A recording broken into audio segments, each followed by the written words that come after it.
Hello again. Welcome to Huddle Psychology and our YouTube channel. I hope you're keeping well. Last week, we dealt with the last of the manipulation videos. We considered the silent treatment. And as promised, from this video onwards, we will look into various other topics in psychology. And today, we are going to look at the phenomenon of the toxic boss. So we are going to look into who a toxic boss is, what are their characteristics, and how we can possibly deal with them. And I'm sure we have all come across a toxic boss at least once in our careers and in our workplaces. And unfortunately, they are not exactly an endangered species. So there are plenty of them out there.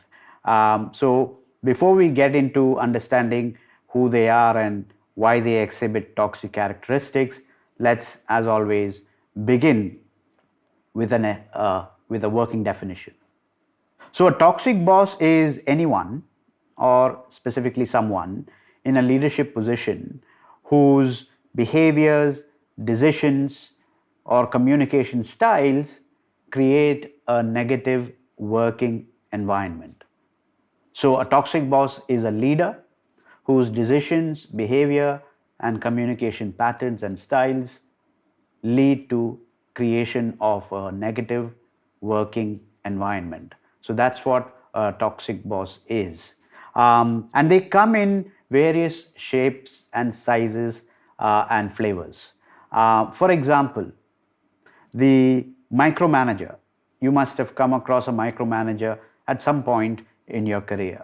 Micromanager is typically someone who wants to focus or follow behind you on every key detail of your work, leaving you very little space to do anything independently.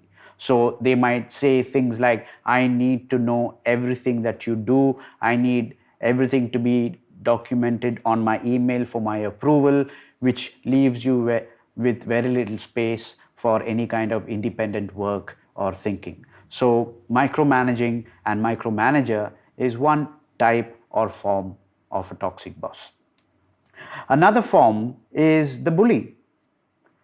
The bully is someone who uses fear and intimidation to get work done. So they might threaten you, they might challenge you to do various kinds of work long hours, giving you unclear instructions to get their work done. So bully uses fear and intimidation to get the job done, and it creates a sense of unpleasantness in the workplace. I'm sure you've come across a bully at some point in your career. There is the credit stealer then. Somebody who constantly and consistently steals your thunder. Maybe in meetings and presentations, they present your ideas as if it was their own.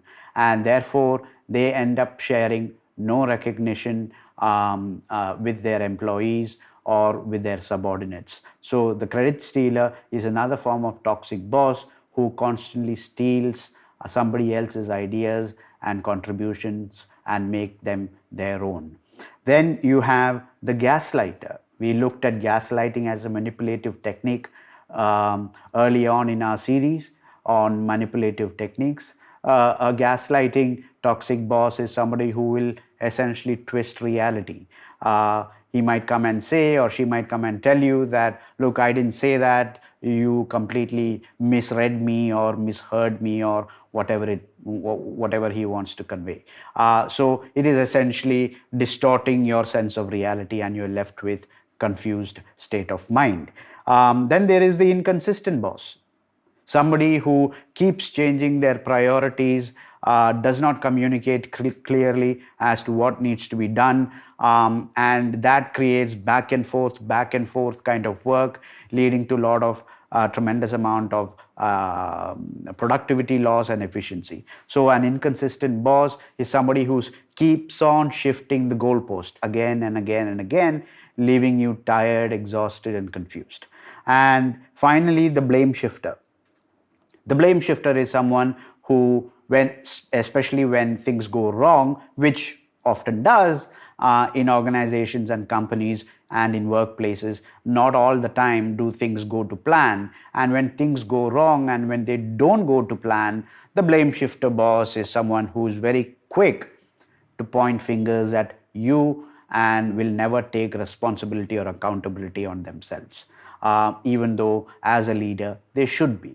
So the blame shifter is always looking to shift blame on someone else. So these are some common traits of a toxic boss, so some common forms of toxic bosses that we have seen in workplaces, that you must have seen in workplaces at one point or another. So, what is the impact of a toxic boss on you? Well, the impact is not just on you as an individual, it also affects organizational culture. So let's begin with individuals. As individuals and as employees, it can have a severe impact on mental health. Being consistently and constantly exposed for a long time to a toxic boss can lead to anxiety, can lead to burnout, can lead to depression. It can cause various kinds of mental health problems. You must have heard in the news several times where employees of big MNCs have gone to the extreme extents to taking their own lives even. So burnout, anxiety, and depressions are serious issues, and they can come across as a result of working with a toxic boss. So mental health hits badly for employees. Secondly, self-esteem. So, for example, somebody who is constantly criticizing you, somebody who does not give you enough time, space, or independence to do your work, you will end up questioning your own abilities, questioning your own judgment, questioning your own performance, questioning your own skill sets, leaves you with very little confidence and self esteem. So, that's another big negative impact of working with a toxic boss. Job dissatisfaction is an obvious one. So, working with a toxic boss is not walk in the park, is not a bed of roses, it's not the best relationship. So, it can leave you with completely dissatisfied work environment, and it can lead to work disengagement, leaving you with complete dissatisfaction with your job. So, these are some major negative impacts on employees and on you as an individual. Now, let's come to culture, organizational culture. Organizational culture is a major gel that makes things work in organizations. Now, where there are toxic bosses, culture takes a hit too. In what way? Well, firstly, there will be decreased collaboration because of the increased amount of negativity, confusion, and stress that is unnecessarily created by a toxic boss. People tend to not collaborate and work together because they themselves are in a negative state of mind. So, collaboration and teamwork takes a big hit in organizations where there are toxic bosses operating. Secondly, reduced productivity. So, for example, when you're working with somebody who's inconsistent, the inconsistent boss, where the goalposts are constantly changed here and there. You don't know which way to go. You don't have a sense of direction. There is a tremendous amount of back and forth and corrections and loss of time. There is obviously a loss of efficiency and productivity in the process. So that's a big negative impact on organizational culture. And finally, reputational damage. Needless to say that where there are toxic bosses, they create toxic work environments, and that creates a very high level of employee turnover. In other words, people don't want to work in negative work environments, and more people will start leaving the organization. That creates reputational damage on organizations, which makes it even more difficult for those organizations to attract and retain high quality talent, which in the modern age is very, very important for innovation and competitive advantage, etc., etc. So these are some big negative impacts on organizational culture. So now you might ask, why do people actually become toxic in the first place? Why do some bosses become toxic in the first place? Well, that's a good question. Well, first of all, you must remember and acknowledge that toxicity in bosses are a result of insecurity. So, bosses who are afraid of replacement will always tend to belittle their team members' achievements and contributions because they themselves feel insecure about their position. Now, I've always had a very interesting question when it comes to uh, bosses and subordinates and leadership. You got to ask yourself, do you want to stay in that job, in that seat forever? Or should you be promoted to your level of not competence, but incompetence?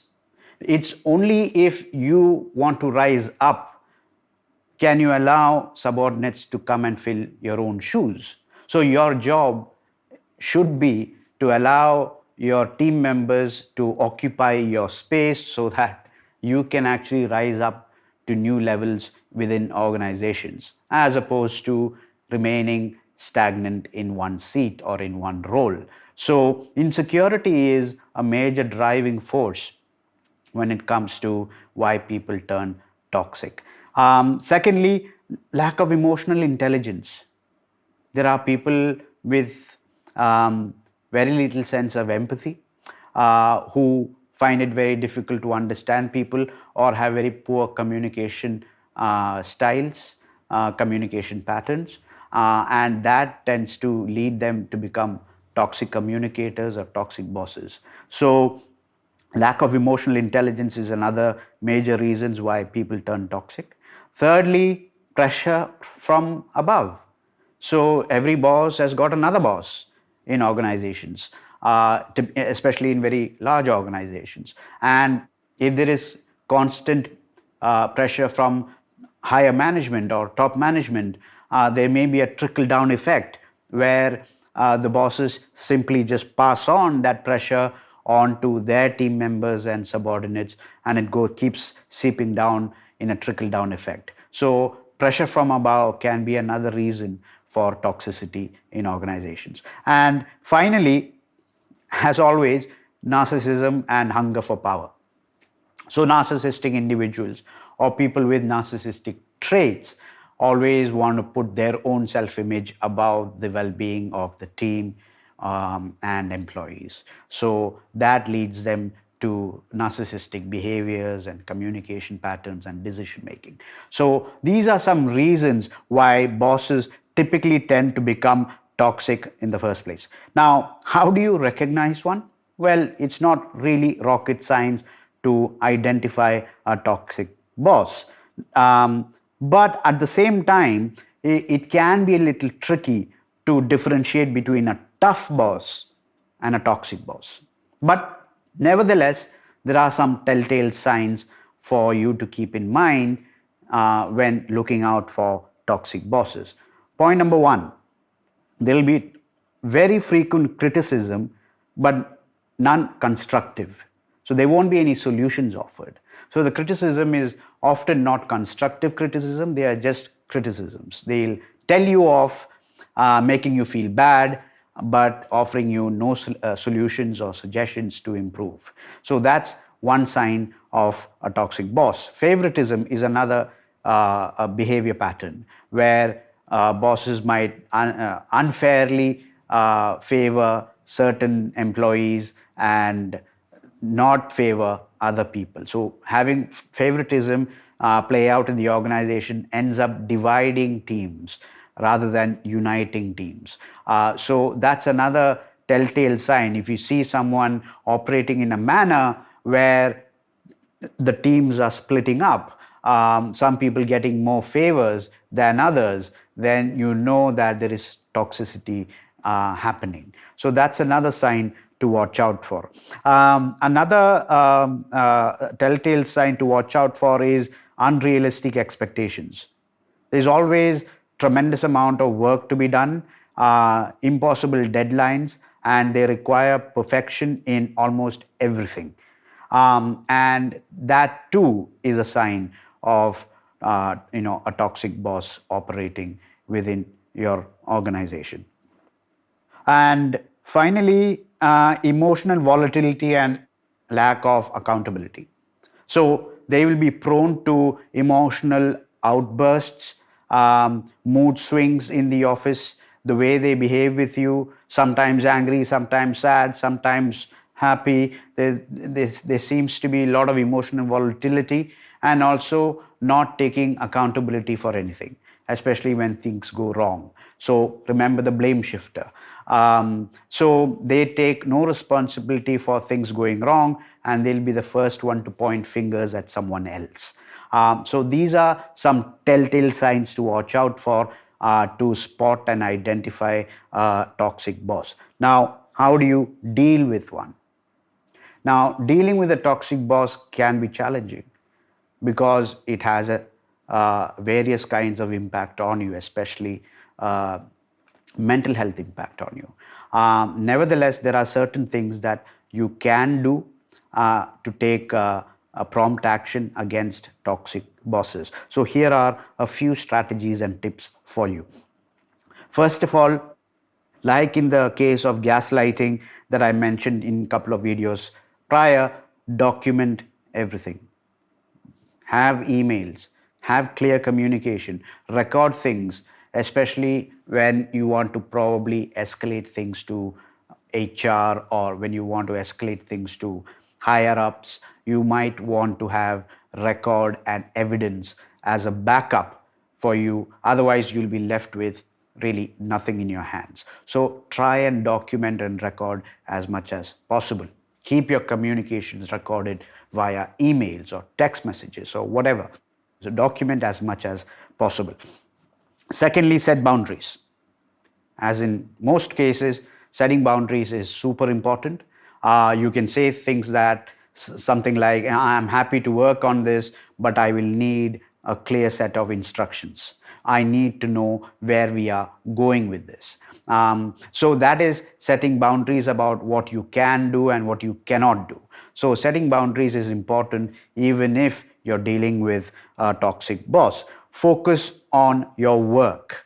Remember, do not get engaged in their toxic behavior. So if your toxic boss is giving you toxic behavior or communication patterns, it's important that we don't get engaged in a similar way in reverse. Instead, we remain as professional as we can. We work on our work. Focus on your work and let your quality of work speak for itself, rather than getting embroiled in toxic exchange of emotions and words. So focus on your work and seek support. You might want to speak to HR. You might want to speak to a mentor within the organization. They may be able to give you a different perspective, or they may be able to mediate the situation. So seek support if things are getting out of control. And finally, if there is just no way around your toxic boss and no way around toxicity within your organization, it is very important that you develop a very good exit plan, because it is important to protect your career and your mental health. Your career and your mental health. Sometimes we end up staying in organizations, and we end up taking the hit on mental health due to toxic work environments and toxic bosses, just to protect our careers. Maybe we are part of a big name organization and that looks good on our CV, and we want to continue to protect that. And for the sake of that, we continue to work with a toxic boss. We needn't do that. It's important to understand and recognize that your career as well as your mental health are equally important. So it's important that you develop a good exit plan well ahead if you think that you cannot deal with the toxicity within the organization. And then, how do you support people who are dealing with toxic bosses? Well, firstly, listen and validate their feelings, as always. Uh, just saying, I understand goes a long, long way to helping someone. Share as many resources as you can, books, articles, videos, blogs, and even refer them to professional help to help them process their emotions better. So, do give them and offer them as much resources as possible and stand together. If this is having an impact on not just you but on many people within your organizations, then maybe you want to form a group and try to address the issue as a group of people who are suffering because of a toxic boss and a toxic environment, because there is always strength in numbers. So these are some things that you can offer to someone who is already suffering from toxicity in their workplace. So this is all about a toxic boss, who a toxic boss was, who a toxic boss is.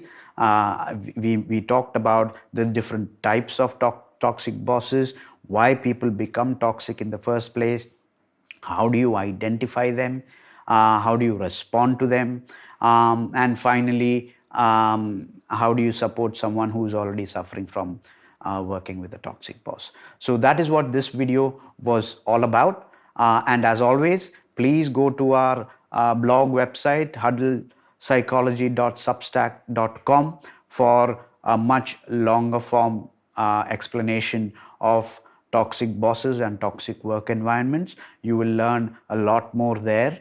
And as always, the article will be supported by references and suggested readings so that you can explore the topic in greater depth if you so wish.